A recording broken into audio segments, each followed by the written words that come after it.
Lucy Nyacho is a mother of 3 who recently left formal employment to concentrate on raising her children. When she was still employed, Nyacho, like many working mothers, needed someone to watch over her children while she was away at work. In a space of 10 years, Nyacho has employed 8 house helps, with only one of them staying for longer than a year. Some of the experiences with maids still traumatize her to this day. I had this girl I just brought from Rukunjiri. She looked so innocent that I thought she would stay. I would actually tell everybody in office then that I have a fella, this one is going to stay for some time. But I didn't know what the fella was doing.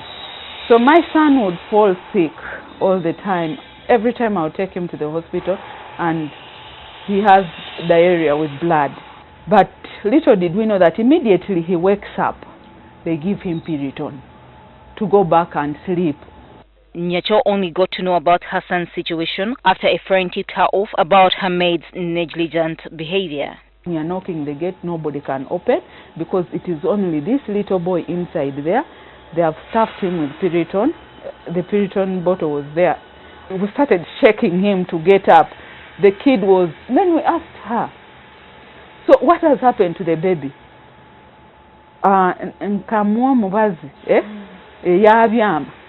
So she told me I gave the kid medicine and the kid slept. Which medicine? This one. I just looked at her. Then what we did, we locked the house. I carried my baby. I went to the hospital.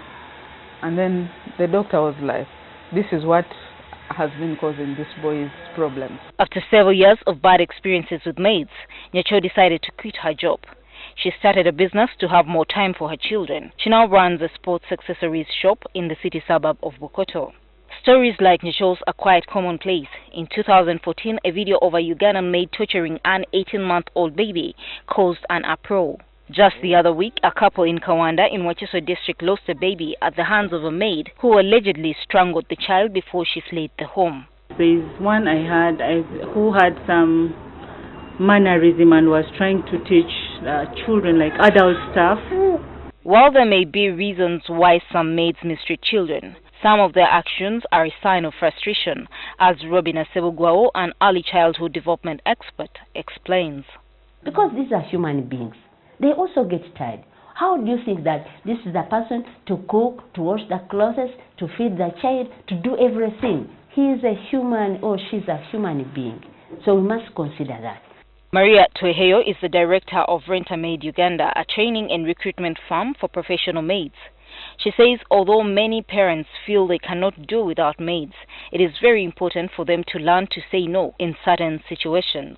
Usually when you need a maid, the urgency to have someone come as soon as possible, very quickly, is what leads us to just let anyone into our homes. Yes? So be ready to say no. If you talk to them and just, you don't feel right about them, then say no. Let them go back to where they came from. Tweheyo advises that there should be a checklist before one hires a maid to take care of their homes. There's registered phone numbers, there's national IDs, LC letters. So when you're hiring someone, at least have 2 of these things, yes? And then also, know a next of kin. Secondly, hire someone who is above 18, not just for your protection. Legally you shouldn't hire someone below 18. But then also, if something happens, you think you might get away with it if you hire someone who is younger. But if anything happened, a situation came up, you cannot freely report to the police. Parents ought to know that not all maids can be nannies.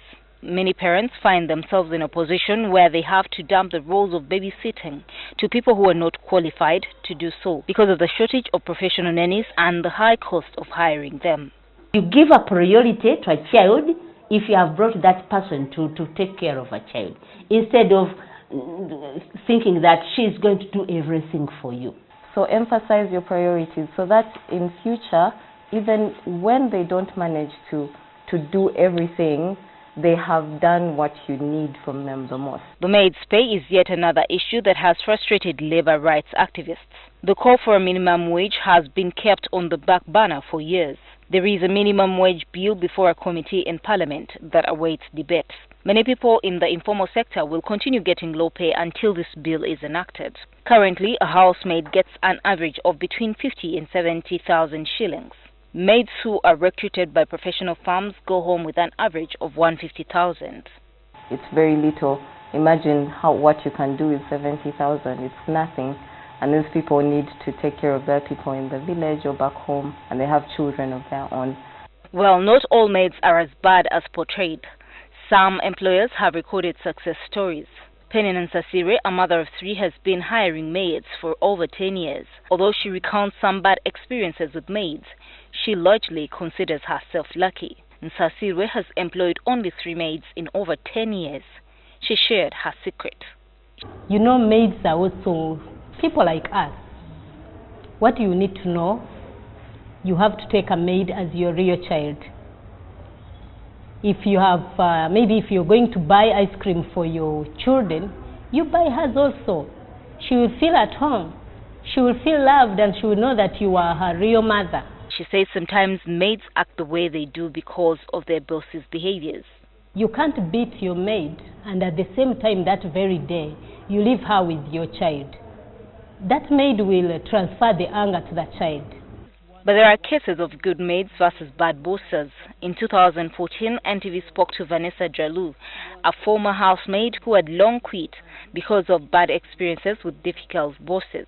I prepare the food, I put on the table, but they don't allow me to sit with them. They give me a separate plate. I don't share the very plate they are using. A plate just like something giving food to a cat. In the next part of our story, we look at the options that parents who have given up on employing maids are exploring to be able to work, while knowing that their children are in safe hands. Gertrude Tumusiime Uwitware, NTV.